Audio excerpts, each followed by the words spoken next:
Эх, вот и сидим мы с вами, чаек попиваем, а за окном ветер осенний листья гоняет.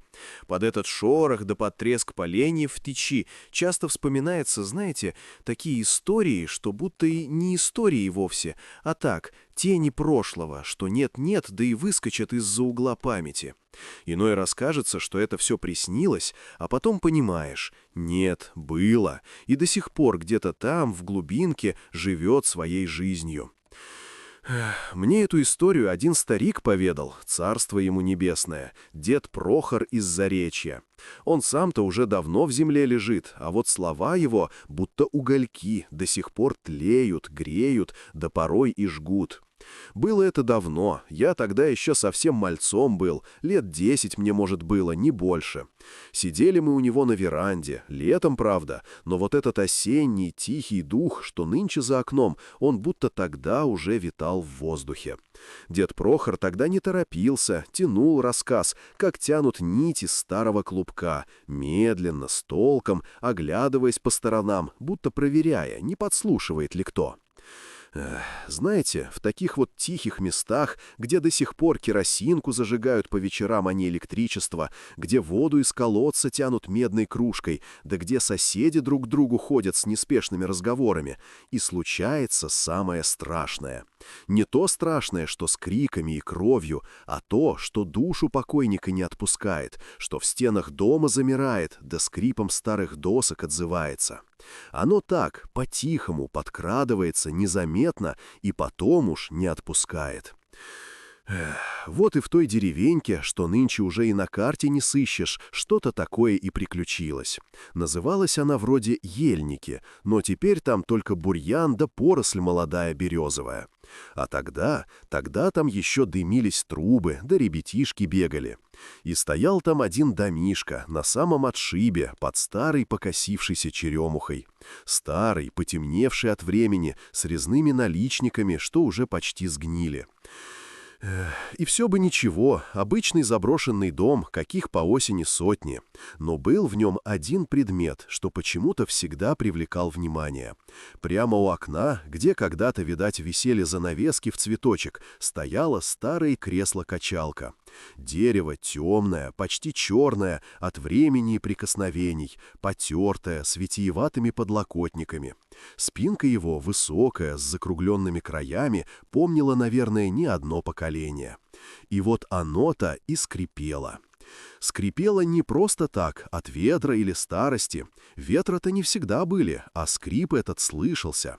Тихонько так, будто вздох, потом чуть громче, размеренно, словно кто-то невидимый и правда в нем сидит, да мерно покачивается. Днем вроде и не обращали внимания особо, мало ли, старый дом, старые вещи, все скрипит, все дышит, да живет своей особой жизнью. А вот к вечеру, когда сумерки спускались, да тишина такая наступала, что слышно, как в поле мышь прошмыгнула, этот скрип становился все отчетливее. Он прорезал вечернюю тишину, будто старая пластинка, что раз за разом играет одну и ту же мелодию. Иной раз пройдешь мимо, когда уже совсем темно, а из окошка, где кресло стоит, вроде и не видно ничего, но скрип этот, он не просто звук был, он будто говорил о чем-то ожидании, долгом, безнадежном, о том, что кто-то все ждет и никак не дождется. И вот тут ты и начинаешь понимать, что не просто так этот скрип, не просто так старая мебель стонет. В нем была целая история, невысказанная, затаившаяся в пыльных углах да в трещинах старого дерева. История, что до сих пор отзывается этим тихим, мерным скрип-скрип в пустом доме, будто чья-то невидимая рука все еще покачивает кресло, ожидая, что вот-вот, с минуты на минуту, откроется дверь и вернется тот, кого так долго ждут. Было это давно, я тогда еще молодым был, все по командировкам мотался. А вот этот дом, о котором речь пойдет, помню хорошо. Стоял он на самой околице, возле леса. Неприметный такой, с резными наличниками, что со временем потемнели, да с небольшим палисадником, где летом всегда буйно цвела черемуха. Ее сладкий, дурманящий запах разносился по всей округе, особенно по вечерам, когда роса ложилась. Знаете, в таких вот тихих местах и случается самое страшное. Не сразу, не вдруг, а исподволь, потихоньку, словно вода камень точит. Этот дом, он ведь поначалу был настоящим гнездышком. Там жили Анна да Иван. Такие, знаете, обычные люди, каких сотни по селам жили. Иван работал на лесопилке неподалеку, а Анна хозяйство вела, и, надо сказать, вела она его справно. Помню, как-то заглянул к ним с оказией. Нужен был инструмент какой-то, у меня в машине поломка приключилась. Запах, что из дома шел, до сих пор в памяти. Это был не просто запах еды, нет, это был запах дома. Смесь свежеиспеченного хлеба, того самого, что на закваске, с хрустящей корочкой, и трав, что Анна сушила на чердаке, и старых потрепанных книг, которые Иван любил вечерами почитывать. А еще, когда черемуха цвела, этот ее аромат просачивался сквозь открытые окна и двери, смешиваясь со всем остальным, создавая неповторимый дух. Он обволакивал, словно старый уютный плед. Дом их, он был живым, там все дышало. Каждая вещь на своем месте, не потому что так надо, а потому что так удобно было, так привычно. На подоконнике, что выходил на солнечную сторону, всегда стояла медная кружка. Не знаю, что в ней хранили, может, Анна цветы полевые туда ставила, а может, просто так для красоты. Но она всегда там была, блестящая от частых прикосновений, с зеленым налетом в уголках, говорящим о ее долгой службе. И на ней, помню, отражались солнечные зайчики, плящущие по избе. А Анна, она была такой женщиной, что, кажется, и не уставала никогда. С утра пораньше уже на ногах, печь топит, тесто месит. Руки у нее всегда были в муке, а на лице легкая улыбка. Не громкая нет, а такая, что только для своих, для Ивана. Она не просто готовила еду, она создавала уют, ткал его по ниточке каждый день. Ее пироги, ее квас, ее чистые рушники, висевшие на стенах — все это говорило о большой, нежной заботе. И всегда, всегда она ждала Ивана. Это было ее главное дело дня. Иван же, он был мужик молчаливый, крепкий, работал тяжело, безропотно. На лесопилке шумно, тяжело, а дома тишина, покой. Он всегда возвращался в одно и то же время, как часы. Анна по его шагам уже знала, когда он к калитке подходит. И вот тут-то и начинался их нехитрый, но такой важный ритуал. Он входил, она встречала. Негромкая «Ну, здравствуй, Анна», и также тихая «Здравствуй, Ваня». И в этих словах было больше, чем в долгих речах, поверьте. В них была вся их жизнь, вся любовь, все понимание. После ужина, когда дела по хозяйству были закончены, Иван всегда садился в свое кресло-качалка. Оно стояло у самого окна, того, что на палисадник смотрело. Старое, скрипучее, из темного дерева, с подушкой, вышитой Анной. Он любил в нем отдыхать, газету почитывая или просто так, в окно глядя. А Анна садилась рядом, на небольшой табурет, и бралась за вязание. Спицы мелькали в ее руках, тихонько позвякивая, да скрип кресла-качалки. Вот и вся музыка их вечеров. Разговоры были неспешные, о том, что за день случилось, о планах на завтра. А чаще и вовсе молчали, понимая друг друга без слов. Это была их тихая гавань. Их мир, где каждый день повторялся, но не наскучивал, а, напротив, укреплял их связь. Мне эту историю один старик поведал, царство ему небесное, он их соседом был. Говорил, что они жили душа в душу, без скандалов, без лишних слов. Просто жили. И вот именно эта простота, эта обыденность, она и была их счастьем. Казалось, что в таком доме, с такой любовью, с таким устоявшимся бытом ничего плохого случиться просто не может. Все было так ясно, так понятно, так незыблемо. Обычное тихое место, где, казалось бы, нет места никаким тревогам, никаким необъяснимым вещам. Только тепло печи, скрип кресла да запах черемухи за окном. Словно вся жизнь текла по давно заведенному руслу, и никто не мог представить, что однажды это русло изменится или вовсе пересохнет. и что обычный скрип кресла станет самым жуткой памятью о былом. Было это давно, я тогда еще мальчишкой был, только-только в школу пошел. В нашей деревне, что в низине, у самой речки, таких историй ворох наберется, если послушать стариков. Только вот об этой говорить не любили. Шептались, бывало, за самоваром, да и то, если чужих не было. А уж детей и вовсе гнали, мол, не их ума дело. А мне эту историю один старик поведал, царствие ему небесное, дед Прохор. Он сам ее не видел, но от своей бабки слышал, которая знала ту женщину, что в доме том жила. Домишко тот и сейчас стоит, только покосился совсем, окна будто глазницы пустые. А тогда, в те годы, он был живой, крепкий, с резными наличниками. Жила там семья, Петр да Анна. Хорошая пара, работящая. Он в леспромхозе трудился, Анна дома, хозяйство вела, по огороду хлопотала. И была у них в горнице старая кресло-качалка. Деревянная, с гнутыми полозьями, спинка высокая, подлокотники гладкие от прикосновений. Петр ее еще от своего деда получил, сам ее смолил, лаком покрывал. Любил он в ней посидеть по вечерам, трубку покурить, книжку полистать, а то и просто так, молча, покачивался, глядя на огонь в печи, слушая, как ветер за окном шумит, да скрип этот, мерный, убаюкивающий, заполнял весь дом. Кресло то было не просто мебелью, оно было частью их жизни, голосом дома. И вот однажды Петр, как обычно, собрался на работу. Утро было туманное, сырое, пахло опавшей листвой и дымом из труб. Анна проводила его до калитки, поправила воротник фуфайки. Он поцеловал ее в макушку, пообещал к вечеру свежей рыбы принести. У них за речкой щучье место было, и он после смены частенько туда захаживал. Она, как обычно, помахала ему вслед, пока его силуэт не растворился в молочной мгле.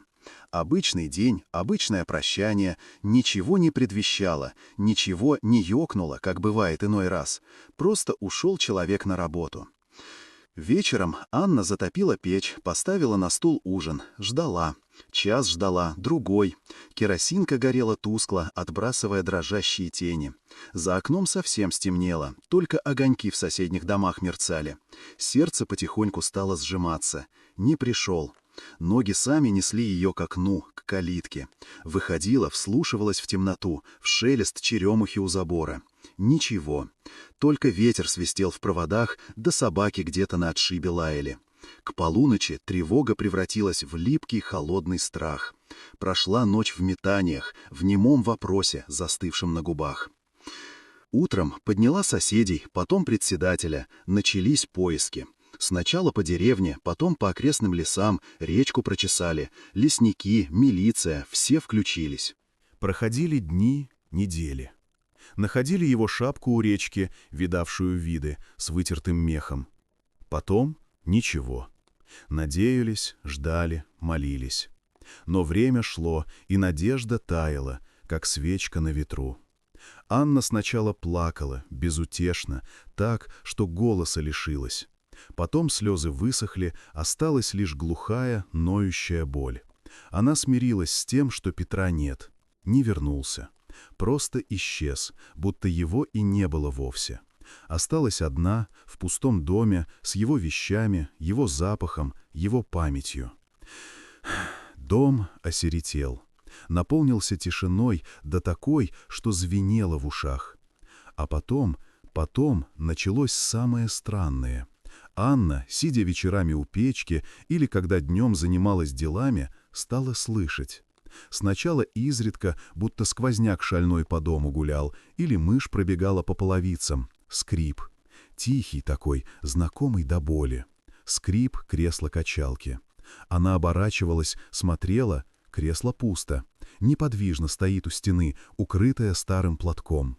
Показалось, думала, от горя, наверное. Закрывала глаза, трясла головой, чтобы отогнать наваждение. Но скрип не уходил. Наоборот, он становился все отчетливее, все чаще. Сначала это был один скрип, будто кто-то только присел. Потом мерное покачивание, как будто Петр вернулся с работы, усталый, молчаливый, и опустился в свое любимое кресло. А иногда скрип, будто человек встал, потянулся и пошел куда-то в темноту. У Анны по коже мурашки бежали, волосы на затылке шевелились. Она подходила к креслу, осторожно касалась его спинки, полозьев. Холодное дерево. Ни следа тепла, ни вмятины на подушке. Никого. Но скрип был. Он был там. Он звучал так, будто кресло жило своей, отдельной жизнью, независимо от того, есть в нем кто-то или нет. И этот звук, такой обыденный, привычный, теперь звучал совсем иначе, как напоминание, как ожидание. Соседи, бывало, заходили к ней, молока принести, дров подкинуть. И они тоже стали слышать. Сидят, чай пьют, а из горницы — скрип. Старуха Агафья, что жила через дорогу, однажды так и подскочила. «Аннушка, — говорит, — кто у тебя там родная? Неужто Петя вернулся?» А Анна молча качала головой, губы тонкой ниточкой сжаты. Все понимали, что Петра нет. Но скрип, он был. Он был таким настоящим, таким живым, что от него по спине холодок бежал. И этот скрип не пугал громом, не пугал воем, он пугал своей тишиной, своей настойчивостью. Знаете, в таких вот тихих местах и случается самое страшное. Не с грохотом, не с криками, а вот так, подспудно, незаметно, когда обычные вещи начинают жить своей жизнью, когда звук, который ты знаешь наизусть, вдруг меняет свой смысл. Этот скрип старого дерева, что раньше был знаком покоя и домашнего уюта, теперь стал предвестником чего-то невидимого, но отчетливо ощутимого. Он звучал не просто как старое дерево, что под тяжестью времени скрипит. Нет. Он звучал так, будто кто-то только что встал из кресла или, наоборот, присел в него. Невидимый глазу, но ощутимый для слуха и для сердца. Скрип. Один, другой. Мерно, размеренно, как дыхание, как пульс. Это было не просто эхо памяти, это было нечто большее. Это было постоянное, незримое присутствие. Кресло-качалка не просто скрипело, оно ждало. Оно ждало его с работы, каждый вечер, каждый день, как и Анна когда-то. И этот скрип был ее ожиданием, ее тоской, ее неизбывным горем, которое обрело свой собственный голос. И в этом голосе не было злобы, не было угрозы. Была лишь бесконечная печаль и неуловимая, щемящая надежда, что вот-вот, сейчас, раздастся стук в дверь. Порой, знаете ли, кажется, что сам воздух в таких старых домах становится плотнее, натягивается, словно струна. Он хранит в себе не только запахи старого дерева до сухих трав, но и что-то еще, неуловимое. В том доме, куда я вас веду, таким вот воздухом было пропитано все. Особенно в комнатке, что глядела окном на старую черемуху, что цвела каждую весну, а осенью роняла свои мелкие терпкие ягоды. Там, у окна, и стояло то кресло-качалка. Не новое, не вычурное, но крепкое, с подтертой обивкой, на которой еще можно было различить узоры, давно выцветшие от времени и солнца. Оно скрипело, я вам уж говорил. И скрипело не от ветра, не от сквозняка. Скрипело оно так, будто кто-то только что встал с него или вот-вот сядет. И не было в этом скрипе ничего злого, пугающего, нет. Скорее, это было похоже на глубокий вздох, на тихую жалобу. Будто кто-то очень долго ждал, и сил ждать больше нет, а привычка осталась. Мне эту историю один старик поведал, царствие ему небесное. Он сам родом из тех мест был. Ивана его звали. Мы с ним на рыбалке часто сиживали у костерка да под луной. Он-то и рассказывал про дом этот, про хозяев его. Жили там, говорит, муж с женой. Детей им Бог не дал, так что жили они друг для друга. Иван мужик работящий был, все по хозяйству да в колхозе, а жена его, Марфа, рукодельница. Вечерами, когда муж с работы возвращался, она садилась в это самое кресло-качалка, что у окна стояло, и вязала. Спицы мелькали в ее руках, а кресло тихонько покачивалось, отбивая ритм ее неспешных мыслей. Он возвращался всегда в одно и то же время, как часы, а она его ждала. Вот сядет, бывало, в кресло, руки с вязанием опустит, взгляд на дорогу устремит, да так и замрет, ждет. И кресло под ней тихонько так скрипнет, словно вторит ее ожиданием. И так день за днем, год за годом. Это ведь не просто привычка была, понимаете? Это была их жизнь. Его возвращение, ее ожидание. Кресло-качалка стало не просто мебелью, оно стало свидетелем, хранителем их общего времени, их тихой, негромкой любви.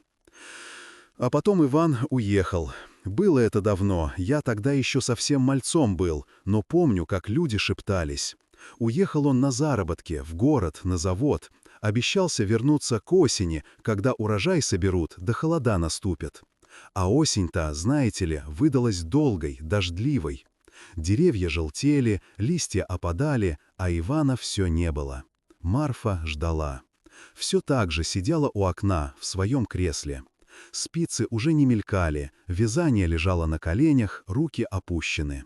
Только взгляд ее, все так же пристальный, устремленный на дорогу, до кресла, что скрипело под ней, отбивая такт медленно уходящих дней. Знаете, в таких вот тихих местах и случается самое страшное. Не громы и молнии, не крики и драки, а вот это, немое, бесконечное ожидание. Когда надежда постепенно тает, как воск от старой свечи, но все равно не гаснет до конца. Она все равно ждала. Каждый вечер, когда солнце садилось за лес и в доме становилось совсем темно, только тусклый свет керосинки освещал ее силуэт в кресле, да дорога, что вела к их дому, оставалась пустой.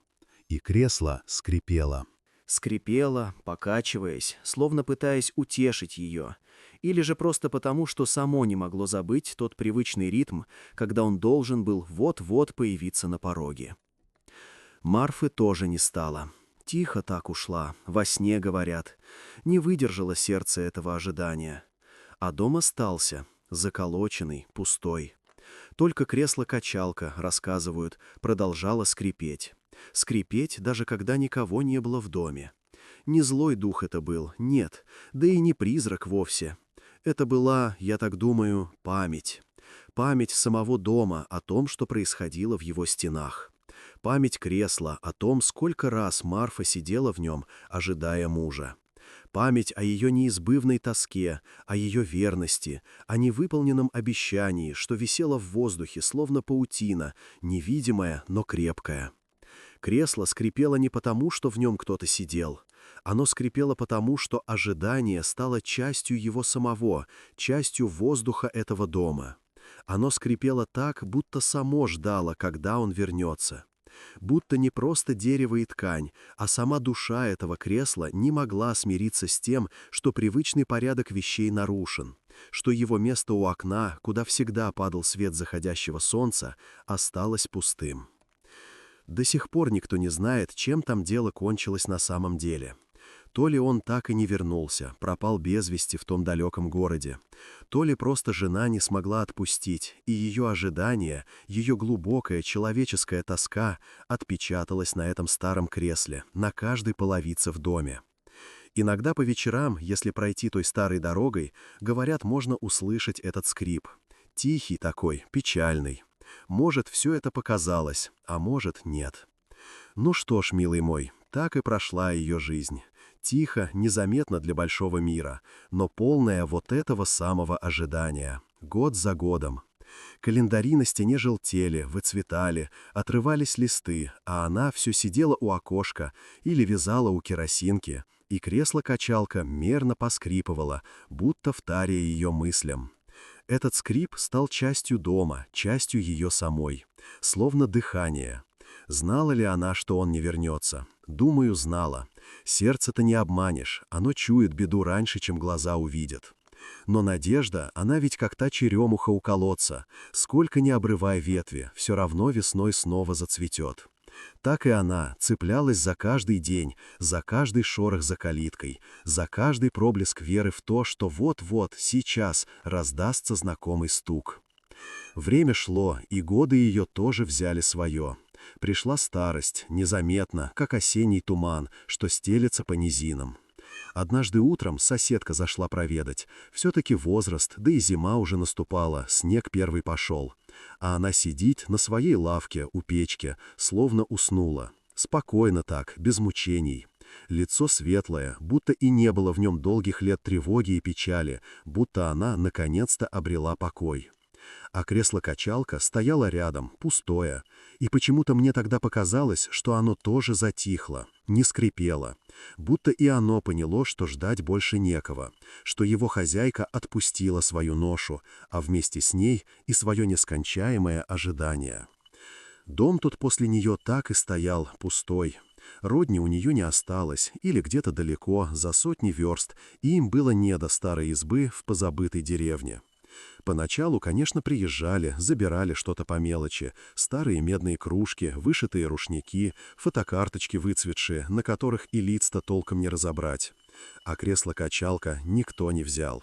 Стояло оно, пылилось в углу, будто немое напоминание о чьей-то несбывшейся жизни, о клятве, что не была нарушена, но и не сбылась. Мне эту историю один старик поведал, царствие ему небесное. Он тогда еще мальчишкой был, когда она в ту деревню приехала. И сам видел, как она на своем крыльце сидела, в любую погоду, покачиваясь в этом кресле. Он и рассказал, что кресло то поначалу пылью покрылось, замолчало. А потом, знаете, в таких вот тихих местах и случается самое страшное. Не громы и молнии, не крики и драки, а вот это медленное забвение. Деревня-то стала потихоньку пустеть. Молодежь уехала в город, старики один за другим уходили в мир иной.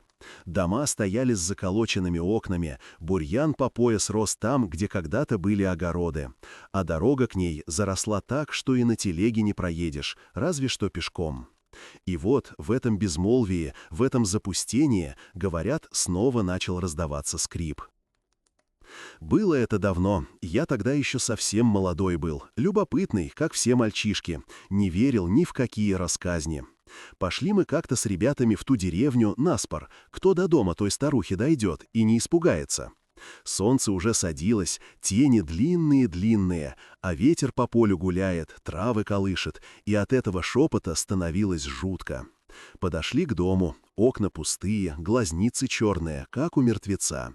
А изнутри слышно, как скрипит. Медленно так, размеренно. Скрип, скрип. Будто кто-то сидит там в полумраке и мерно покачивается, отмеряя секунды вечного ожидания. До сих пор никто не знает, чем там дело кончилось для того, кто попытался заглянуть внутрь, но больше он туда не ходил. Мы тогда, конечно, от страха припустили обратно, только пятки сверкали. А скрип все слышался, до самого края деревни, не отставая, словно невидимый провожатый. Не было там никого, я это точно знаю. Никого, кто мог бы сесть в старое кресло. Да и кресло-то, говорят, давно уже прогнило, покосилось, должно было бы рассыпаться от любого прикосновения, если бы кто-то рискнул на него присесть. Но скрип, он был. И не только мы его слышали. Многие потом рассказывали, кто там по грибы ходил или на охоту забредал, что, проходя мимо того дома, всегда слышали этот звук. Иногда он был едва уловимым, будто шепот уставшей души. Иногда отчетливым, как будто кто-то вот-вот выйдет на крыльцо, чтобы встретить долгожданного гостя. Но иногда по вечерам там до сих пор светится окно. Это не огонь в печи, нет, там уже давно нет печи, а просто отблеск луны или, может, какая-то игра света на пыльных стеклах. Но люди верят, что это ее душа все еще ждет. Сидит в том старом кресле, покачивается и ждет. Не мучится, нет, просто ждет. Потому что ждать — это было смыслом ее жизни, ее любовью, ее верностью, ее нерушимым обетом. Вот и думаешь потом, правда ли, что наши чувства, наши ожидания, они не исчезают бесследно, что они могут отпечататься на окружающих нас вещах, на стенах дома, на скрипучих половицах, на старой мебели, что память — это не просто картинки в голове, а что-то такое осязаемое, что может жить своей жизнью, даже когда нас самих уже нет. Может, это и есть та самая мистика памяти, о которой старики говорят, передавая из поколения в поколение истории про забытые деревни и неслучайные скрипы. Что вещи, которые мы любили, которые были свидетелями нашей жизни, они впитывают в себя часть нашей души, наших надежд и чаяний. И потом, в тишине, они продолжают жить этой памятью, этим ожиданием, этим нежным, бесконечным скрипом. С тех пор туда никто особо не ездит, да и незачем. Дороги нет, дома разваливаются, природа потихоньку отвоевывает свое. Но история про скрипучее кресло жива.